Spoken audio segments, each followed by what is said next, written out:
మంత్రాల పకిరు చెప్పే మాయ మంత్రం కథ కదే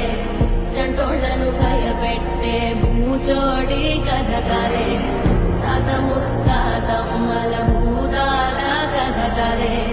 విక్రమాదిత్యుడు చెప్పిన వేదాళుడి కథ కదే దీపము నుండి బియ్యం వచ్చే అల్లావుద్దీన్ కథ కదే ఇది ముడత చర్మం